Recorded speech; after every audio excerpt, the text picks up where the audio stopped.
سید المرسلین وخاتم النبیین ابی القاسم محمد اللہم صلی علی محمد وعلى آله الطيبين الطاهرين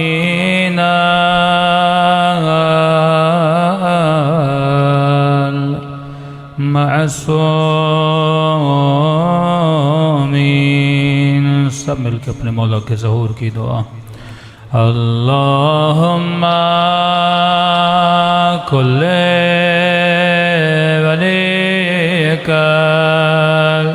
حجت ابن الحسن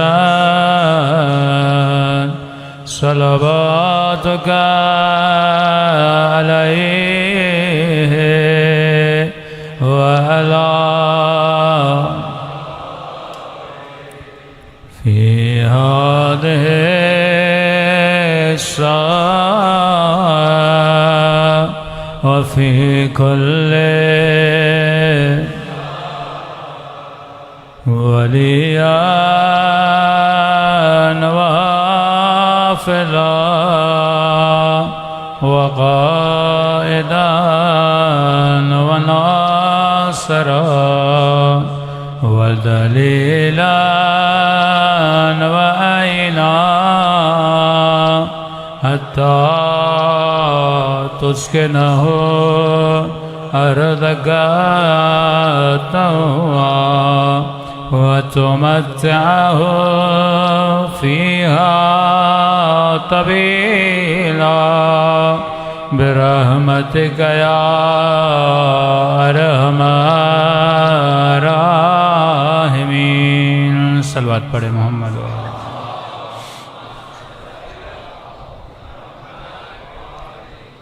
بسم اللہ الرحمن الرحیم رب اشرح لی صدری ویسر لی امری واحلل عقدۃ من لسانی یفقہوا قولی اما بعد فقد قال سبحانہ وتعالی فی محکم کتابہ بسم اللہ الرحمن الرحیم هل ادلکم علی تجارہ تنجیکم من عذاب علیم تؤمنون باللہ ورسولہ وتجاہدون فی سبیل اللہ بأموالكم وأنفسكم ذلكم خير لكم إن كنتم تعلمون صلوات پڑھے محمد وآل محمد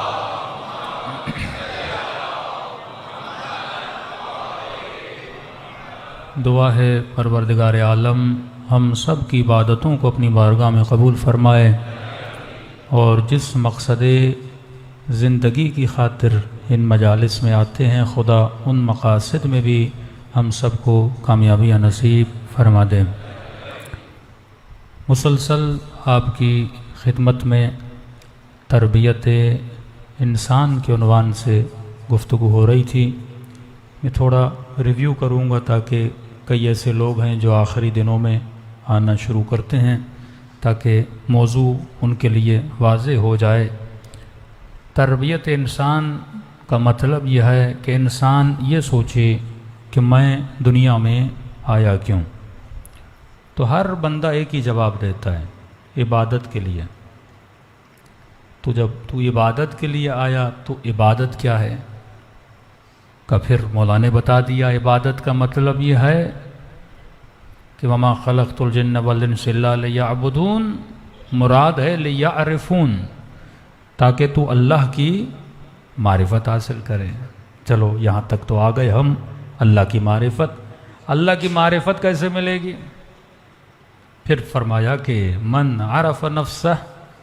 فقط عرف ربہ جس نے نفس کو پہچانا اس نے خدا کو پہچانا مطلب جب تک خود کو نہیں پہچانو گے خدا تیری سمجھ میں نہیں آئے گا علی تو دور کی بات ہے نبی تو دور کی بات ہے جب تک تو خود کو نہیں پہچانتا تب تک تجھے خدا پہچاننے میں نہیں آئے گا مطلب ابتدا جس طرح ہدایت کی ابتدا ہے کہ ابتدا اپنے گھر سے کر، اسی طرح معرفت کی ابتدا بھی کہاں سے ہوتی ہے؟ اپنے وجود ذات سے۔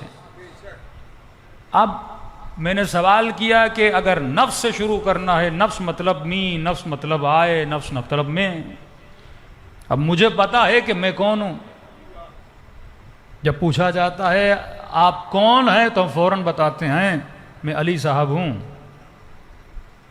میں میجر ہوں، میں ایس پی ہوں، میں ڈی ایس پی ہوں، مطلب اپنا اسٹیٹس بتاتا ہوں۔ تو کیا ہے؟ اگر یہ سمجھو کہ تو وہ ہے جو کچھ تو نے کمایا ہے تو پھر مرنے کے بعد تجھ سے چھینا کیوں جاتا ہے؟ آج تک آپ نے نہیں دیکھا ہوگا کہ مردے کو دفن کیا جائے، بولا جائے ڈاکٹر صاحب اسما وافہم، نہیں، تیری شناس یہی ہے کہ تو عبد ہے، تو بندہ ہے۔ کس کا؟ خدا کا۔ اب جب تک بندہ بندے کو نہیں پہچانتا تب تک خدا کو نہیں پہچان سکتا۔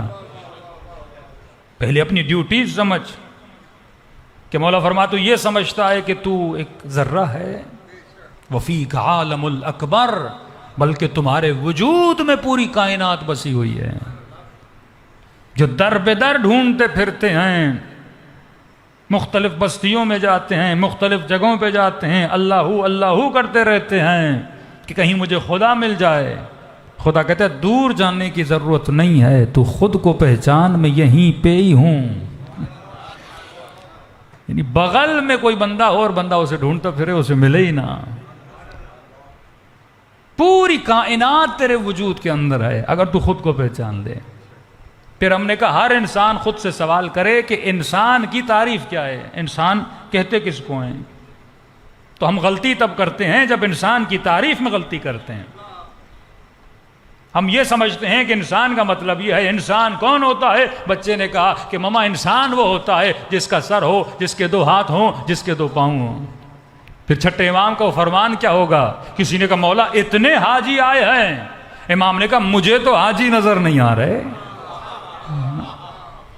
کہ مولا حج پہ اتنا رش ہے اور آپ کہہ رہے ہیں آپ کو حاجی نظر نہیں آ رہے۔ امام نے کہا میری 2 انگلیوں کے درمیان دیکھ، جیسے دیکھا انسان کم تھے، حیوان زیادہ تھے۔ تو اپنی حقیقت کو پہچان۔ انسان کا مطلب یہ نہیں جس کی کھوپڑی ہو، جس کے 2 ہاتھ ہوں، جس کے 2 پاؤں ہوں، اسے انسان نہیں کہتے۔ ہاں یہ انسان کی شکل و صورت کا نام ضرور ہے۔ ہر موجود کا کوئی نہ کوئی شیپ ہوتا ہے، شیر کا ایک شیپ ہے، بلی کا ایک شیپ ہے، انسان کا بھی ایک شیپ ہے۔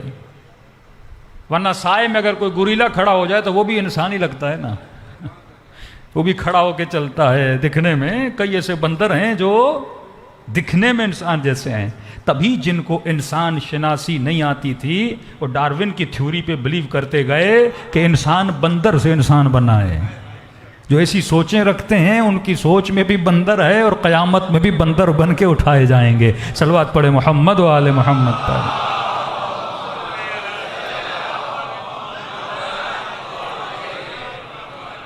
تو پہلے یہ تصور کرو، یہ سوچو، یہ غور و فکر کرو واقعاً انسان کیا ہے۔ میجر مسٹیک جو انسان کرتا ہے وہ یہ مسٹیک ہے، یہ خود کو وہ سمجھتا ہے جو یہ نہیں ہے، تبھی وہی کرتا ہے جو یہ نہیں ہے۔ مثلاً آپ کو پتہ ہی نہ ہو کہ بچہ رو رہا ہے، بچے کی ڈیمانڈ کیا ہے۔ کبھی بچہ روتا ہے نا، پتہ نہیں لگتا کہ رو کیوں رہا ہے۔ دودھ پلاتے ہیں چپ نہیں ہوتا، پانی کے 2 قطرے دیتے ہیں چپ نہیں ہوتا، کیونکہ آپ کو پتہ ہی نہیں اس کی ڈیمانڈ کیا ہے۔ آپ بچے شناس نہیں ہو۔ یہ بھی ایک اصول ہے کہ اسلام میں جو فیملیز ہیں، جوائنٹ فیملی سسٹم کی بڑی اہمیت ہے، لیکن جیسے جیسے مائنڈ سیٹ ویسٹرن ہوتا جا رہا ہے، بچے ماں باپ سے الگ ہوتے جا رہے ہیں، تو اس میں اکثر اموات بھی ہو جاتی ہیں۔ کہ بچی کی نئی نئی شادی ہوتی ہے، اللہ نے بچہ دیا، اسے کیا پتا بچہ بڑا کیسے کیا جاتا ہے۔ بچہ روتا ہے، کوئی غلط کر دیتی ہے، لیکن جب گھر میں دادی ہوتی ہے، نانی ہوتی ہے، انہوں نے 5 بچے بڑے کیے ہوئے ہیں، 6 بچے بڑے کیے ہوئے ہیں، ان میں ایکسپیرینس ہے کہ جب بچہ بیمار ہوتا ہے ٹھیک کیسے ہوتا ہے، تو اس کے تجربے سے کیا کرتی ہیں، فائدہ لیتی ہیں۔ اب کیونکہ گھروں میں تربیت نہیں ہے، جھگڑے اتنے بڑھ چکے، ابھی بیچارہ مرد کہتا ہے میں کماؤں یا ان کے جھگڑے کو دیکھوں، صبح سے شام تک کما کے آئے اور جب گھر میں آئے تو بیوی کی اور ماں کی اور بہن کی مسائل کو سنیں، تو لہٰذا انسان پھر ڈپریشن میں چلا جاتا ہے، کیونکہ تہذیب نہیں ہے، کیونکہ جو گھر میں رہ رہے ہیں ان کو بھی نہیں پتا کہ انسان کیا ہوتا ہے۔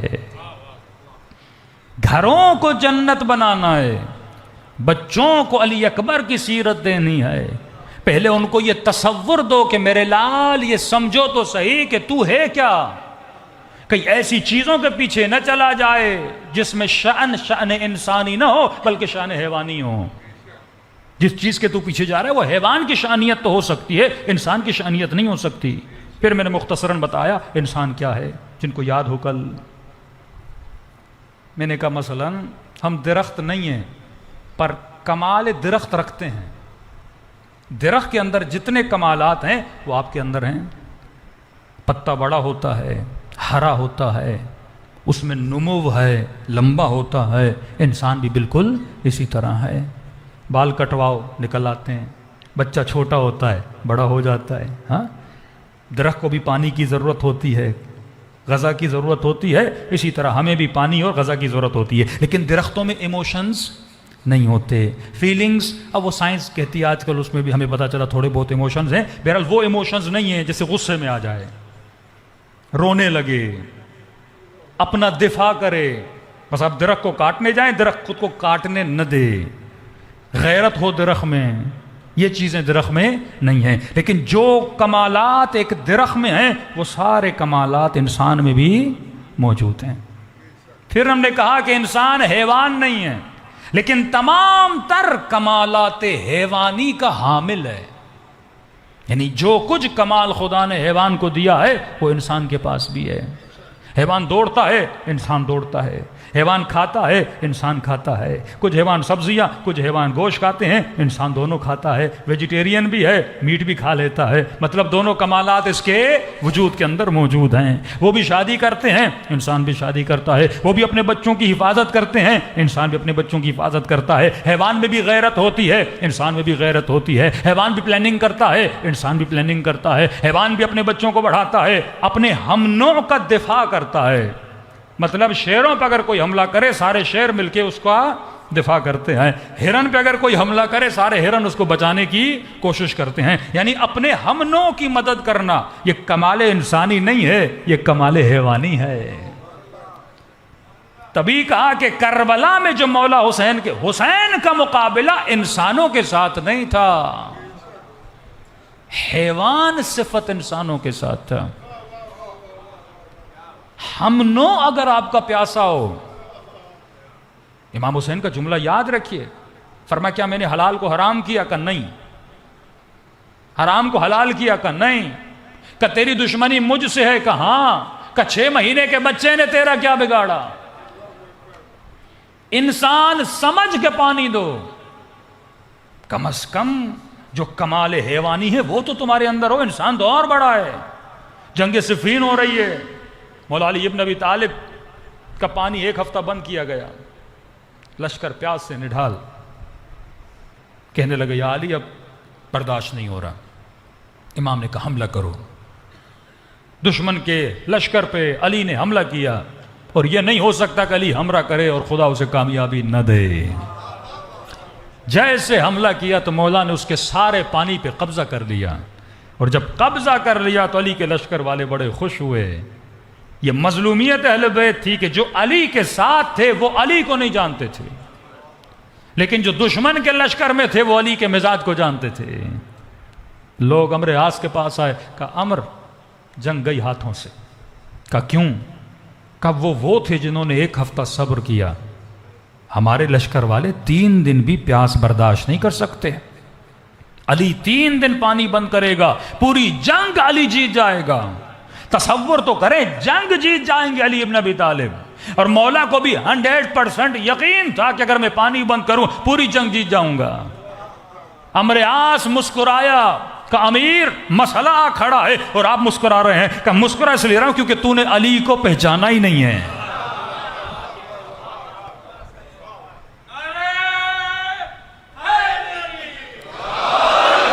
ہم پانی بند کر سکتے ہیں پر علی کسی پیاسے پہ پانی بند نہیں کرتا۔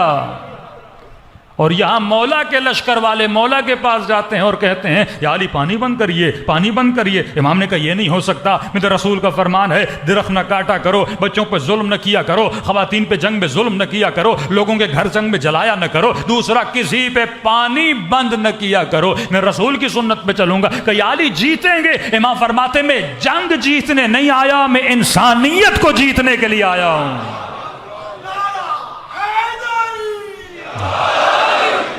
کبھی پیٹھ پہ اہل بیت نے کسی کو وار نہیں کیا، کبھی پیچھے علی نے کسی کو وار نہیں کیا۔ جب بھی جنگ لڑی علی نے عادلانہ جنگ لڑی، کیونکہ یہ انسانیت اور تہذیب انسانیت کے لیے آئے تھے، یہ اپنے وجود کی بقا کے لیے نہیں آئے تھے کہ یا علی کیسی باتیں کر رہے ہیں، ہم جنگ جیت جائیں گے۔ امام نے کہا نہیں، پانی بند نہیں کروں گا۔ کہ یا علی چلو کم از کم اتنا کر دے، جتنے دن اس نے بند کیا تھا کم از کم اتنے دن تو بند کر لے۔ امام فرماتے تو کیا کہنا چاہتا ہے؟ جتنے دن اس نے بند کیا اتنے دن علی بند کرے۔ پھر یہ بتا ابو طالب کے بیٹے میں اور ابو سفیان کے بیٹے میں فرق کیا رہ جائے گا؟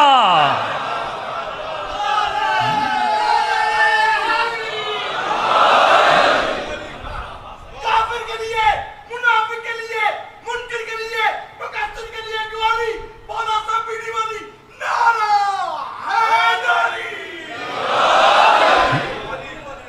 فرمایا پھر فرق کیا رہ جائے گا کہ مولانا وہ یہ کر رہا ہے میں بھی وہ کروں، پھر فرق کیا رہ جائے گا؟ نبی خدا نے کسی سے اپنی امتی سے پوچھا نا اگر کوئی تیرے اوپر احسان کرے تو کیا کرے گا؟ کہ میں بھی احسان کروں گا۔ کہ یہ تو کتے کی صفت ہے، مالک جب روٹی دیتا ہے اس کے در پہ دم ہلاتا رہتا ہے۔ کہ انسان کی صفت یہ کوئی احسان نہ بھی کرے اس پہ احسان کرو۔ جو قاتل کو پانی پلائے، یہ ہے انسان کی بلندی، یہ ہے کمال انسانی۔ ابھی تک ہمارے بچے کمالات حیوانی میں ڈوبے ہوئے ہیں، وہ یہ سمجھ رہے ہیں کہ ہم انسانی کمالات میں، نہیں، یہ کمالات حیوانی ہیں۔ شادی کرنا کمال حیوانی ہے، رزق و روزی کی تلاش میں جانا یہ کمال حیوانی ہے، بچے پیدا کرنا یہ کمال حیوانی ہے، جاب کی تلاش میں جانا یہ کمال حیوانی ہے، کیونکہ سارے کام حیوانات بھی کرتے ہیں۔ صبح سے شام تک میں نے کہا کوا بھی اپنے بچے کے لیے کھانا ڈھونڈتا ہے، کبوتر بھی اپنے بچے کے لیے دانہ ڈھونڈتا ہے، حیوانات بھی اپنے بچوں کا خیال کرتے ہیں، ان کے اندر بھی غضب ہے، ان کے اندر بھی رحم ہے، وہ بھی اپنا دفاع کرتے ہیں۔ کمال بشری کیا ہے؟ اچھا یہ غلط فہمی نہ ہو جائے کہ مولانا پھر کیا مطلب ہم کمانے جا رہے ہیں اس کا کوئی ثواب نہیں۔ ہاں یہ ایک سکے کے دو رخ ہیں، مطلب ایک بعد اس کا کمال حیوانی ہے، ایک بعد کمال انسانی ہے، ایک سکے کے دو رخ ہیں۔ اگر یہ اس راہ میں خرچ ہو جو اللہ نے بتایا ہے تو یہی کمال حیوانی کمال انسانی بن جاتا ہے۔ مثلا آپ بھی سو رہے ہیں، میں بھی سو رہا ہوں، لیکن مولا علی نے کیا کہا؟ تیرا سونا کہاں اور سلمان فارسی کا سونا کہاں؟ مطلب اگر تجھے ڈائریکشن مل جائے اور اس ڈائریکشن میں تو کرنے لگے تو وہی کمال حیوانی بھی کمال انسانی بن جاتا ہے۔ مثلا ایڈیسون نے اتنی بڑی بجلی اختراع کی، کیا اس کو کوئی اجر نہیں ملے گا؟ کیا فائدہ تو دیا نا انسانیت کو؟ کسی نے گاڑی بنائی، کسی نے بجلی بنائی، ایک نے بڑی محنت کر کے زمین سے مثلا پیٹرول نکالا، یا کوئی درزی ہے، کوئی نائی ہے، یہ ساری دنیا میں انسان کی بہتری کے لیے بہت سارے کام ہو رہے، تو ان کو کیا اجر نہیں ملے گا؟ اجر ملے گا، لیکن کمال حیوانی والا، وہ خدا اجر دے گا جو کمال حیوانی والا اجر ہوتا ہے۔ لیکن اگر یہ کلمہ لا الہ الا اللہ پڑھ لے، اگر اس کے دل میں ایمان آ جائے، الاعمال بالنیات کی منزل پہ آ جائے، اپنی زندگی کو ایک ڈائریکشن دے کہ میں کائنات میں ایک ہدف کے لیے پیدا ہوا ہوں، پھر اسے اجر انسانی عطا ہوگا۔ یعنی ایڈیسون والا کام اگر کوئی شیعہ کرتا تو اس کا وہاں مقام بہت بلند ہوتا، کیونکہ اجر حیوانی نہیں، وہ کمال انسانی پہ آ کے پہنچا ہے. وہ سمجھ رہا ہے کہ مجھے کائنات میں لایا کیوں گیا ہے. ایک آدمی جہاز بناتا ہے صرف اس لیے کہ پیسہ آئے. ایک آدمی ڈاکٹر بنتا ہے صرف اس لیے کیونکہ ڈاکٹر کی تنخواہ بہت زیادہ ہے. ایک آدمی انجینئر بنتا ہے کیونکہ کہتے ہیں انجینئرنگ میں پیسہ بہت زیادہ ہے. نیت کا فرق ہے نا. یعنی ابھی تک یہ کمال حیوانی پر ہے، لیکن ایک مرتبہ ایک آدمی ڈاکٹر بنتا ہے اس لیے تاکہ میں انسانیت کی بھی خدمت کروں، مومنوں کی بھی خدمت کروں، غریبوں کی مدد کروں. اب اس کی نیت میں فکر حسین آ رہی ہے. مولا حسین بھی تو ڈاکٹر ہے نا، لوگوں کی روحوں کا علاج کر رہے ہیں. ہاں، نجس دلوں کو حسین اپنے گریے سے صاف کروا رہے ہیں. امام بارگاہ شفا خانہ حسین ابن علی ہے، یہ ہاسپٹل ہے امام حسین کا، جہاں روح کے مریض آتے ہیں اور جب واپس جاتے ہیں انہیں ہور بنا کے واپس بھیج دیا جاتا ہے.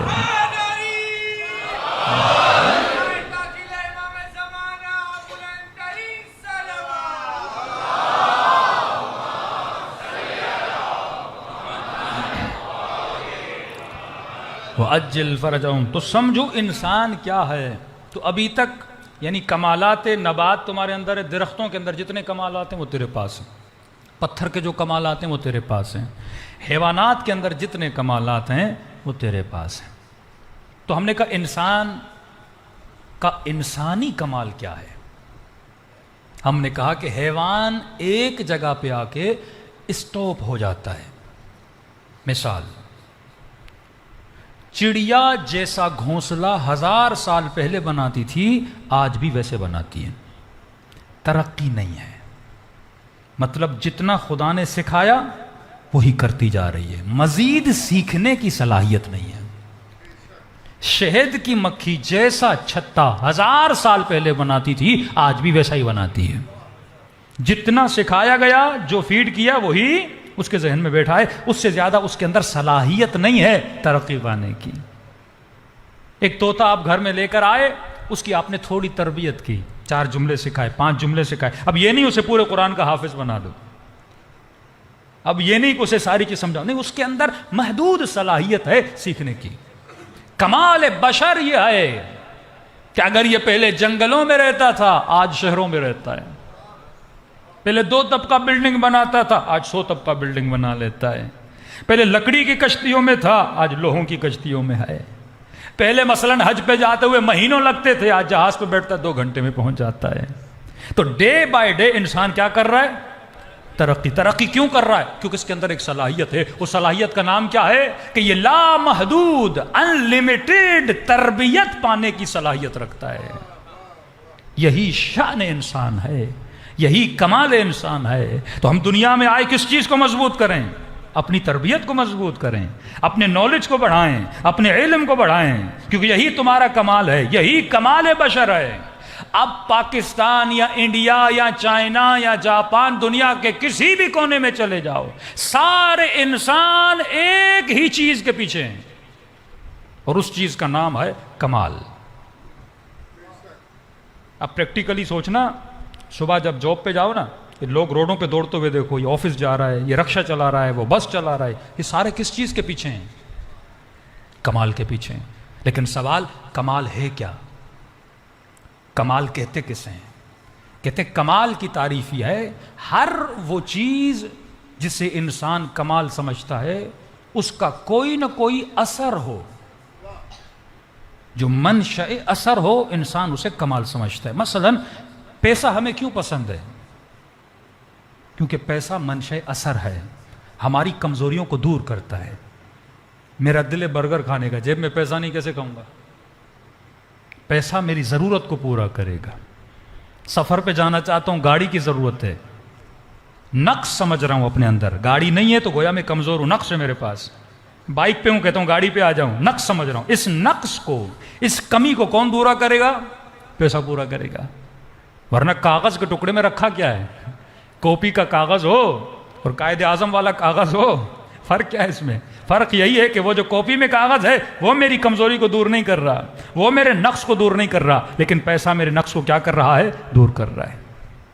انسان عاشق قدرت ہے، اسے پاور چاہیے، اسے طاقت چاہیے۔ اب اس نے سمجھا مجھے طاقت حکومت سے ملے گی، حکومت کو اس نے کمال سمجھا، کیونکہ منشأ اثر سمجھا۔ حکومت ملے گی تو میری زندگی میں اثر آئے گا، اثر ہی آئے گا کہ میں پاورفل بن جاؤں گا۔ اب دن رات حکومت کو لینے کے لیے ظلم بھی کرتا ہے، لوگوں کو لوٹتا بھی ہے، مارتا بھی ہے، کیونکہ مجھے حکومت مل جائے۔ کیونکہ انسان کو کبھی پسند نہیں ہے کہ کوئی اسے نہ بولے، اسے جو چاہیے کہتا ہے فوراً میرے پاس آ جائے۔ آدھی رات کو اٹھتا ہے، کھانا ہو کہتا ہے فوراً ملے، فلاں جگہ پہ جانا ہو فوراً ملے۔ کیونکہ انسان کے اندر لامحدود چیزوں کی طلب کی خواہش ہے، تبھی یہ انسان ہے۔ اگر اسے کوئی چیز ملتی نہیں بھی ہے لیکن اس کی خواہش میرے پاس ہو، فزیکل نہ بھی ملے، رات کو خوابوں میں وہ چیز حاصل کرتا ہے۔ مثلا کربلا نہیں جا سکتا، اب خواب میں سوچتا ہے جا رہا ہوں، خواب میں وہ اپنی خواہش کو کہاں پورا کرتا ہے؟ خواب میں پورا کرتا ہے۔ کیونکہ انسان رکنے کا نام نہیں لیتا، انسان رکنے کا نام ہی نہیں ہے، انسان فل اسٹاپ کا نام ہی نہیں ہے، کیونکہ تیرے اندر روح ہے اور روح لامحدود ہے، وہ لامحدود کی طالب ہے، وہ لامحدود کی خواہش رکھتی ہے، تبھی تو ہمیشہ تغیر اور تصرف میں ہوتا ہے، چیزوں کو اپنے تصرف میں لاتا ہے، پھر انہیں بدلتا رہتا ہے۔ مثلا آج سے 20 سال پہلے 30 سال پہلے کی فلمیں ڈرامے اٹھا کے دیکھ لیں، اس زمانے میں جو لوگ کپڑے پہنتے تھے آج کے لوگ ان پہ ہنستے ہیں۔ آج کوئی وہ کپڑے پہنے گا جو اس زمانے میں پہنتے تھے، پھر لوگ ہنسیں گے، لیکن اس زمانے میں ان کپڑوں کو بڑا حسین سمجھا جاتا تھا۔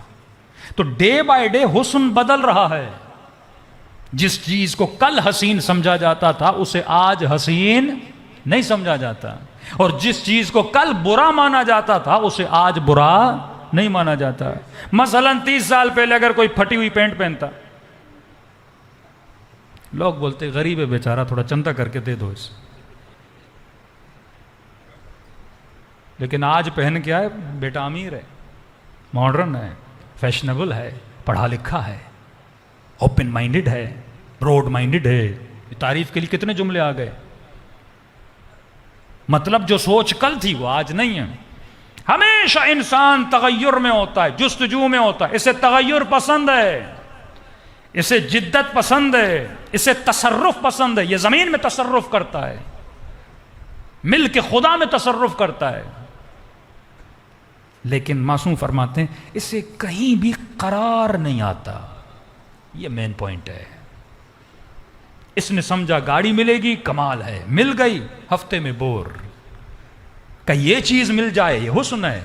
مساوات میں بھی راضی نہیں رہتا، دیکھا فلاں صاحب کے پاس کون سی گاڑی، اچھا سیوک گاڑی ہے، چلو میں اس سے بڑی لاتا ہوں، رکنے کا نام نہیں لیتا، بڑی آ گئی اس نے بڑی لی، پھر کمپٹیشن۔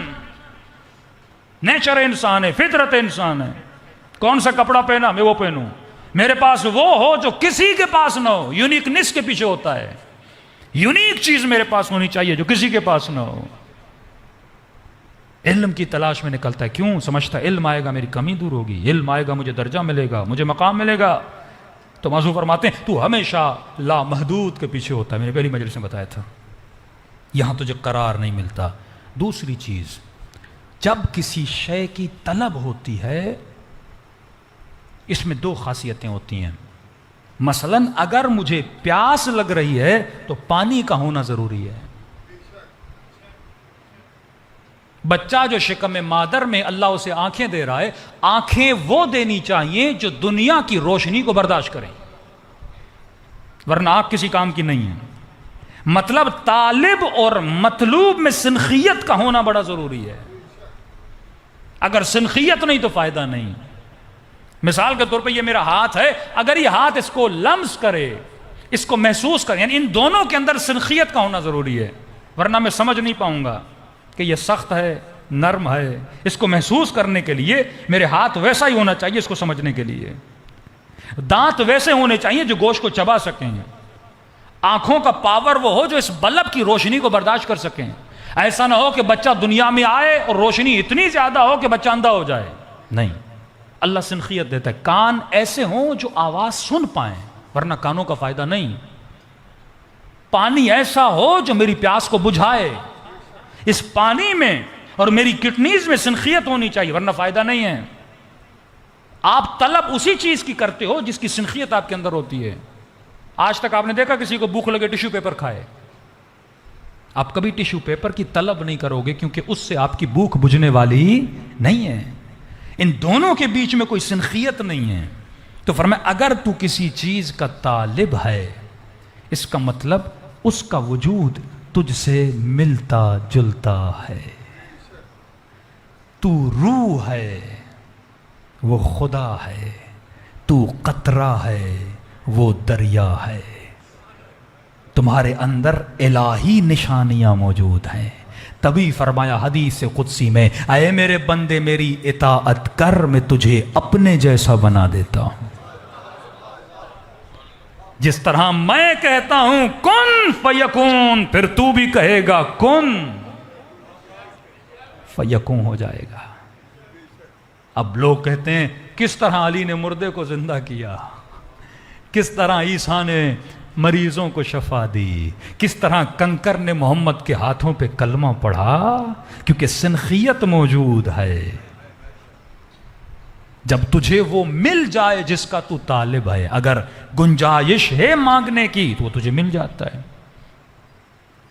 اور کیپیسٹی کا ہونا ضروری ہے. جس طرح میں نے کہا ٹیشو پیپر میرے پیٹ کے لیے نہیں بنا, تو اگر میں کسی ایسے وجود کو ڈھونڈ رہا ہوں کہ دنیا میں مجھے قرار نہیں مل رہا, میری زندگی میں فل اسٹاپ نہیں ہے, آج جو چیز مجھے حسین لگ رہی ہے 10 سال بعد وہ مجھے حسین نہیں لگے گی, اس کا مطلب میں حسن مطلق کی تلاش میں ہوں. اور معصوم فرماتے ہیں جس کی تلاش میں ہے وہ وجود پروردگار عالم ہے.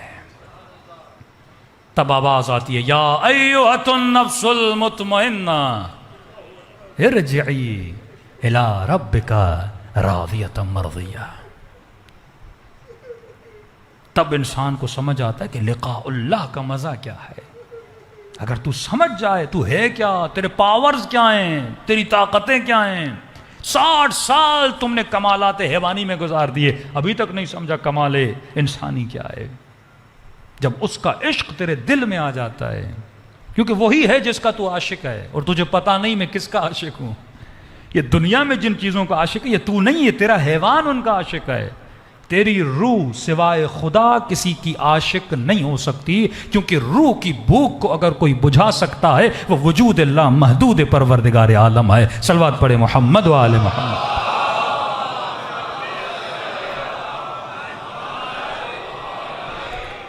محمد وعجل فرجہم. اب یہ ربط کون دلاتا ہے؟ یہ امام معصوم ہے, جو خود خدا سے متصل ہے, جو خود اس روح سمدی سے متصل ہے. یہ امام کا وجود ہے جس کے لیے کہا تنزل الملائکۃ والروح, جس کے اوپر ملائک نازل ہوتے ہیں, فیوزات الہی نازل ہوتے ہیں. تبھی فرمایا انسان اگر بلندیوں کی طرف جائے تو یہ اللہ کے ملائکوں سے بھی افضل ہو سکتا ہے. اگر تو عالم دنیا سے عالم برزخ میں سفر کرنا چاہے کر سکتا ہے, لیکن کب؟ جب تو خلوت اختیار کرتا ہے, جب تو کثرت سے نکل کر وحدت میں جاتا ہے. یہ کثرت ہے جو ہمیں خدا سے دور کرتی ہے. کثرت جس دنیا میں ہے, یہ اس عالم کو کہتے ہیں عالم کثرت. ہر چیز کثیر ہے, زیادہ ہے, بھیڑ ہے, اولاد, بچے, بیوی, گاڑی, لالچ, حسد, بغض, محبت, ان سب میں ہم جکڑے ہوئے ہیں. یہ چیزیں ہمیں اللہ کی طرف متوجہ کرنے نہیں دیتی, اور روح ہمیشہ پیاسی رہتی ہے, بے سکون رہتی ہے, بے قرار رہتی ہے, کیونکہ اس کو اس کا معشوق نہیں ملتا جس کے پیچھے یہ ہے. جس لامحدودیت, جس کمال مطلق کے پیچھے ہے وہ اسے نہیں ملتا. یہ کبھی اس کمال کو گاڑی میں ڈھونڈتی ہے, کبھی قدرت میں, کبھی تخت میں, کبھی شہرت میں, کبھی بیوی میں, کبھی بچے میں, کہ یہ مل گیا تو سکون آئے گا. یہ تجھے سکون آنے والا ہی نہیں ہے, کیونکہ اسے جو چاہیے تو اسے دے ہی نہیں رہا. جب وہ ملے گا تو سکون آئے گا.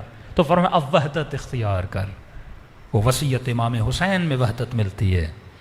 فرمایا بہن زینب مجھے نماز شب میں یاد کرنا.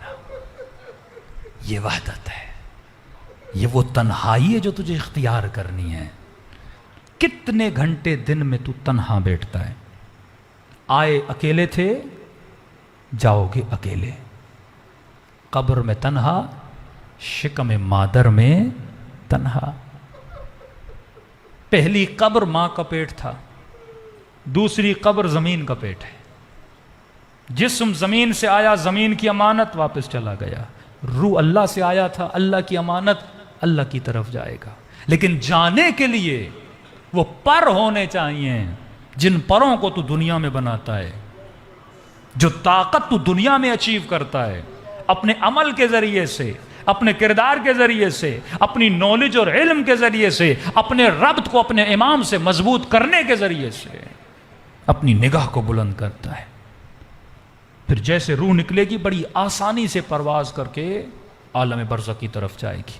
رسول خدا حضرت محمد مصطفیٰ صلی اللہ علیہ وسلم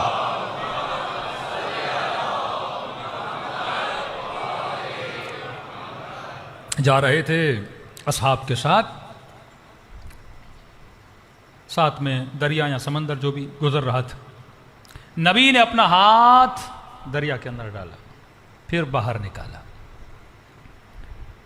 کہ یہ بتاؤ یہ میرے ہاتھوں سے جو قطرے گر رہے ہیں، ان کا اور دریا کا آپس میں تناسب کیا ہے؟ کہنے لگے یا رسول اللہ یہ قطرے کیا ہیں؟ کچھ بھی نہیں ہے، تھوڑی دیر میں خشک ہو جائیں گے، اصل تو دریا ہے۔ فرمایا جس دنیا میں تم رہ رہے ہو یہ ان قطروں کے برابر ہے، اور جہاں تجھے جانا ہے وہ دریا کی مانند ہے۔ جنت کا مطلب کیا؟ کمال مطلق، کن فیکون کا عالم ہے۔ جو سوچو گے وہ ملے گا، جو چاہو گے وہ ہوگا۔ الہی صفات کے حامل ہو جاؤ گے وہاں پہ، لیکن ویسا بننے کے لیے پہلے یہاں پہ ویسا پروف کرنا پڑتا ہے کہ فرمایا خود کو اخلاق علی اور اولاد علی میں ڈھال دو۔ رہبر معظم نے کتاب لکھی نا، شاید مرد 23 سال کے 2 سال کا، یعنی سارے اہل بیت کی زندگی کو اس نے ایک انسان کی صورت میں جمع کیا، یعنی الگ الگ نہیں دیکھو کہ مولا علی کی زندگی الگ، امام حسن کی نہیں، سب کی زندگی ایک ہی ہے۔ اولنا اوسطنا آخرنا کلنا محمد ہے۔ تو دیکھو اخلاق علی کیا تھا، کردار علی کیا تھا، اخلاق مولا حسن کیا تھا، کردار امام حسین کیا تھا۔ وہ اپنے قاتل کو پانی پلائے، وہ دشمن پہ پانی بند نہ کرے، یا بھائی بھائی سے بات نہیں کرتا اور کہتا ہے امام زمانہ کی ملاقات ہو جائے۔ سالوں گزر جاتے ہیں، بہن بہن سے ناراض ہوتی ہے، امام زمانہ کی زیارت ہو جائے۔ مولانا نماز شب میں مزہ نہیں آتا، کیسے مزہ آئے گا جب تک قلب کو ویسا نہیں بناتا جیسا قلب امام زمانہ ہے۔ بڑا آسان ہے شبیہ تابوت حسین بنانا، بڑا آسان ہے شبیہ تابوت جناب اون محمد بنانا، بڑا آسان ہے شبیہ علم عباس بنانا، لیکن بڑا مشکل ہے اپنے قلب کو شبیہ قلب حسین بنانا۔ اصل یہ شبیہ ہے جو تجھے بنانی ہے۔ لوگ ملے تو انہیں محسوس ہو کسی ایسے سے مل رہے ہیں جو علی کے مکتب کا ماننے والا ہے۔ جب کوئی بچی تیری بچی سے ملے اس سے محسوس ہو اس میں اور مجھ میں فرق ہے، یہ انسان ہے، اور ہم ابھی تک کمالات حیوانی پر ہیں۔ وہ ایک بستی میں ایک دن بھی رہتے تھے نا، بستی بدل دیتے تھے۔ وہ 2 گھنٹہ کسی یہودی کے ساتھ سفر کرتے تھے، یہودی شیعہ ہو جاتا تھا۔ وہاب قلبی مسیحی ہے، کرسچن ہے، اس کی ماں نے جب اخلاق اہل بیت اور اہل بیت کے گھرانے کا اخلاق دیکھا، یہ نہیں کہ صرف مسلمان ہوئی، شیعہ ہوئی، بچہ بھی قربان کیا۔ جب بچے کا سر ہاتھوں میں ملا تو پھینک کے دیا کہ جو میں دے دوں واپس نہیں لیتی۔ وہی کردار اس کے وجود میں آیا جو سیدہ زینب کا کردار ہے، بن گئی نا زینب جیسی، صفات میں، کردار میں، رفتار میں۔ وہ سخی تھے۔ چوتھے امام، یہ کل بتاؤں گا، آج وقت بہت ہے گزر چکا ہے۔ چوتھے امام عید پڑھ کے آئے، ابو حمزہ سمالی امام کے صحابی، فرمایا ابو حمزہ عید کا دن ہے، میرے گھر کا دروازہ بند نہیں کرنا۔ کہ مولا کیوں؟ کہ عید کا دن ہے، کوئی فقیر خالی ہاتھ نہ جائے۔ پھر امام نے کہا کہ مجھے خوف ہے وہ بلا نازل نہ ہو جو یعقوب پہ نازل ہوئی تھی۔ کہ مولا کون سی؟ کہ در پہ فقیر آیا، خالی ہاتھ گیا، اللہ نے 40 سال فراق یوسف میں بٹھا دیا۔ نبی اگر ترک اولا کرے سزا بڑی ہوتی ہے، کیونکہ تیرا مقام بلند ہے۔ اگر کوئی مکتب خلفاء والا شراب پیے نا شاید اس کی سزا کم ہو، لیکن اگر کوئی مکتب علی والا شراب پیے نا اس کی سزا زیادہ ہے۔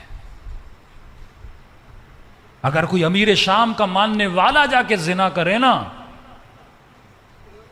عالم برزخ میں شاید اس کی سزا کم ہو، لیکن اگر کوئی علی کا ماننے والا نامحرموں سے تعلق بنائے نا اس کی سزا بہت زیادہ ہے، کیونکہ تو نے کربلا دیکھی ہے، تو نے اکبر کے سینے میں برچھی کا لگنا سنا ہے، تجھے پتا ہے 4 سال کی بچی نے تماچے کھائے تھے۔ کربلا کو مذاق نہ بنایا کرو، یہ واقعہ نہیں ہے، کوئی فلم کی سٹوری نہیں ہے کہ ہر سال ریپیٹڈلی سنو گے، رو گے اور چلے جاؤ گے، نہیں۔ زمین پہ کوئی حسین تھا اور حسین جیسے مولا کی قربانی دی جا رہی ہے۔ کیوں دی جا رہی ہے؟ مولا کا ہدف تھا، مقصد تھا۔ مقصد کیا تھا؟ اشہد انک قد اقمت الصلاۃ وآتیت الزکاۃ وامرت بالمعروف ونہیت عن المنکر۔ مقصد یہ تھا نماز قائم ہو، زکوٰۃ ادا ہو، امر بالمعروف نہیں عن المنکر۔ خرجت الاصلاح امت جدی، میں نکلا تاکہ میرے جد کی امت کی اصلاح ہو جائے۔ 1000 مجلسیں سن لو، اگر آنے کے بعد وجود میں ترقی نہیں آ رہی، تہذیب نفس نہیں آ رہا، گناہوں سے دوری نہیں آ رہی، گناہ کی نجاست اور نفرت تمہارے دل میں پیدا نہیں ہو رہی، تو سمجھ لو اس مجلس نے تجھے کچھ بھی نہیں دیا۔ امام فرماتے ہیں جو مجلس میں آئے، چوتھے امام، رات کو گھر جائے سوئے، اگر سونے سے پہلے یہ نہ سوچے آج کی مجلس سے، محفل سے، آج کے دن میرے وجود میں کون سی تبدیلی آئی، اگر تبدیلی نہیں آئی ہم اس مجلس سے راضی نہیں ہیں۔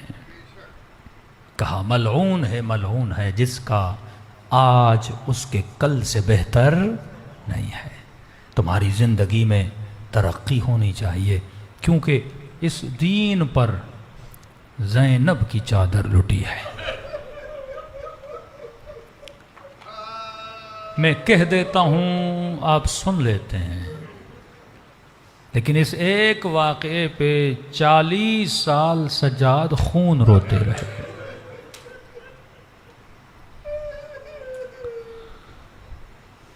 کسی عالم سے پوچھا گیا وہ کون سا امام ہے جو سب سے زیادہ رویا ہے؟ تو کہا یہ کوئی مشکل سوال نہیں ہے، امام زین العابدین۔ کہا نہیں، کہا مشہور تو یہی ہے سب سے زیادہ رونے والا امام زین العابدین ہے۔ کہا نہیں، ایک اور امام ہے جو مولا زین العابدین سے بھی زیادہ روئے ہیں۔ کہا کون سے؟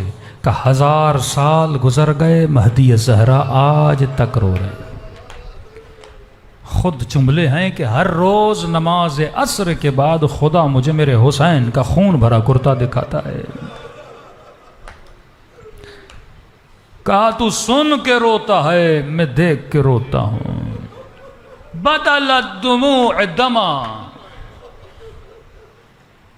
آنسوؤں کی جگہ اپنے جد پہ خون روتا ہوں۔ امام کے دل کو تسکین میرے رونے سے نہیں، امام کے دل کو تسکین میرے کردار سے ملتی ہے۔ دلوں کو کربلا لے کر چلیں۔ بالاخص آج کی رات کے بعد اپنی مصروفیات کو بھی زیادہ امام حسین کی طرف متوجہ رکھیں، خلوت اختیار کریں اور دعا کریں کہ خدا، کیونکہ جس طرح لیلۃ القدر 1000 راتوں سے افضل ہے نا، یہ لمحات ایسے ہوتے ہیں کہ نزول ملائک ہوتا ہے پوری کائنات پر، مجلسوں میں صرف انسان نہیں، ملائکۃ اللہ نازل ہوتے ہیں، اور جب آپ دعا کرتے ہیں تو ملائک بھی آپ کے ساتھ آمین کہتے ہیں، جب آپ روتے ہیں وہ بھی گریا کرتے ہیں۔ ہاں زیارت عاشوراء کے جملے نے، یہ وہ مصیبت ہے جس نے زمین اور آسمان میں گریا بپا کیا ہے، جگہ جگہ فرش عزا حسین ابن علی ہے۔ اور اگر سیدہ ہمارے حق میں دعا کر دیں کہ فرما اے ظاہر یہ مت سمجھنا کہ صرف تو مجلس میں آتا ہے، کبھی ذاکر نے مسائب پڑھے نہیں، تو رویا نہیں، تم سب کے سروں کے پیچھے میری دادی زہرا کھڑی ہو جاتی ہیں۔ مجھے نہیں پتا کس کیفیت میں یہ بی بی کھڑی ہوں گی جس کی پسلیاں ٹوٹی ہوئی ہوں۔ دلوں کو متصل کریں اپنے مولا سے۔ السلام علی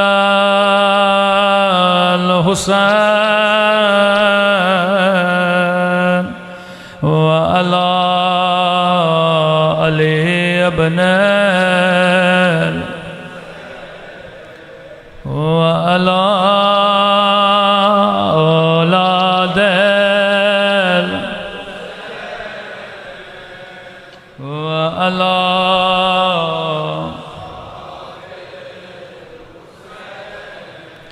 السلام علی الحسین وعلی علی ابن وعلی اولاد الحسین وعلی اصحاب، سب کی زبانوں پہ السلام علی وعلی علی ابن وعلی اولاد وعلی اصحاب، میرا سلام ہو زینب کی لٹی ہوئی چادر پہ،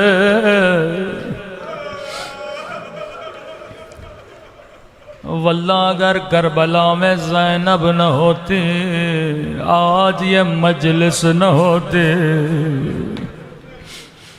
ہر بی بی کو سہارا دینے والی علی اصغر کی ماں کو سہارا دینے والی بی بی ام فروا کو سہارا دینے والی، یہاں تک روایت کے جملے ہیں خود حسین کو سہارا دینے والی۔ جب بھی خیموں میں لاشیں آتے تھے ماں کو کبھی لاشیں پہ جانے نہیں دیتی تھی، کہیں ماں کا دل ٹوٹ نہ جائے۔ اللہ گواہ ہے رباب کیسے برداشت کرتی، ننھی سی کٹی ہوئی گردن کو کیسے دیکھ پاتی۔ ہر بی بی کو سہارا دینے والی بی بی فضا کہتی ہے مولا حسین جب بھی کوئی لاشا لاتے تھے وہیں خیمے کے در سے آواز دیتے تھے اماں فضا ذرا بہن زینب کو بلانا۔ جب قاسم کا لاشا آیا زینب نے لیا، جب علی اصغر کا لاشا آیا ماں کو نہیں بلایا، کہا زینب کو بلاؤ۔